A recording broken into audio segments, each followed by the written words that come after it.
I remember also walking on the beach. One day he was walking along and a wave that was particularly big broke and came up, and he had to jump and dance out of the way. And I said, Srila Prabhupada, even the ocean wants to touch your lotus feet. And he laughed, and I don't remember his exact words, but it was very, very humble. He took that glory that had been given to him and turned it to Krishna. I saw him do that so many times, so many times. A couple of times in the temple in Los Angeles. Once on his birthday, he came in from his morning walk and walked in, paid his obeisances to the deities, and went and sat on the Vyasasana, and one by one the devotees spoke about the glories of Prabhupada. And of course everyone was speaking how he had saved their lives and how he was saving the world by bringing Krishna consciousness. And he just listened, he accepted with his eyes closed. He was just listening. And then when the last person had spoken and Prabhupada was going to speak, there was a very long silence. He was very quiet for a long time. And you could have heard a pin drop. And you could see the ecstatic symptoms in his body that he was not allowing to fully manifest. But there was some tears coming and he was shivering. And he said, I thank you, when he finally spoke, he said, I thank you all so much for your praise and how much you show your love for me. He said, but truly I have to say that I am just the servant of my beloved Guru Maharaj. And all this is happening by his grace. I am simply his servant, and I'm trying to do what he asked me to do. And it is his grace that is allowing this to happen. And then he stopped, and there was more tears. And then he said, and actually, all of you are my gurus. He said, my Guru Maharaj has given me this service to do, and I came here with very little, and it is because of you that this is going on. So I offer you my respects as my gurus. And then another time, Prabhupada, well, he'd call us in all the time after every scientific conference. Every day he'd call us in to get the results. And Tamal Krishna Maharaj was, of course, his secretary then, and Sri Damodar Maharaj, and Madhava, and Jnana, and Siddhaputa, myself, we'd come in. And one time we came in, and Tamal Krishna Maharaj said, so Prabhupada, your scientists are here. And Prabhupada couldn't see that well then.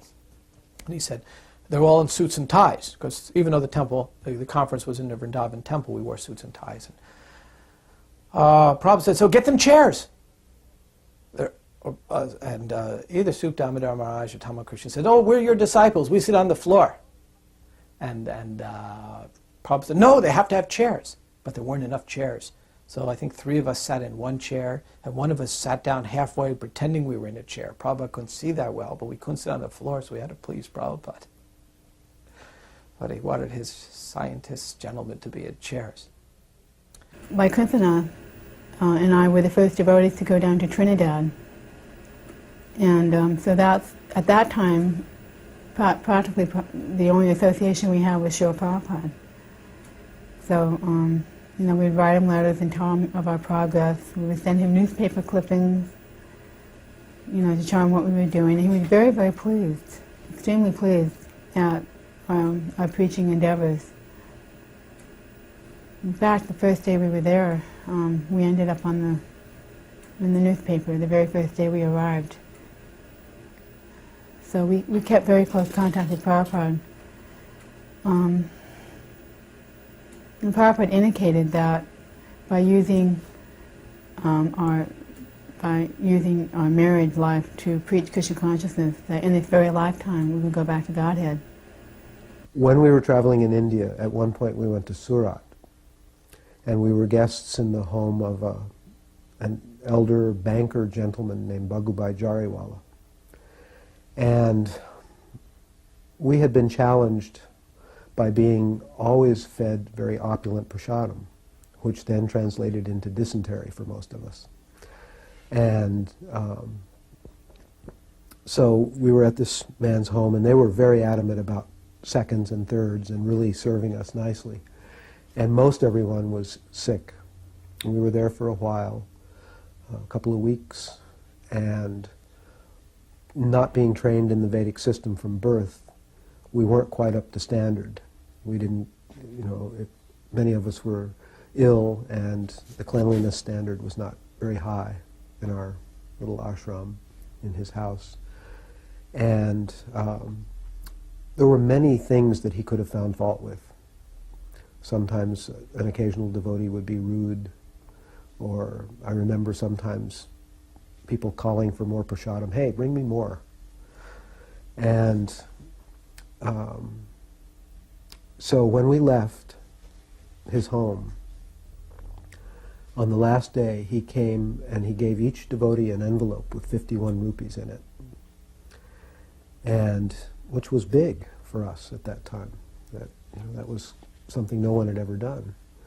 And then he spoke, and he was a little man, small body, thin, beautiful. He was in his 70s, had beautiful clear eyes, and just this loving countenance. And he spoke, and he said, I am so honored that you have all been here at my home. It has been such an honor to serve you. He said, and I really hope, and he started crying, he said, I really hope that you can forgive me for all the offenses I've committed against you. And then he sobbed.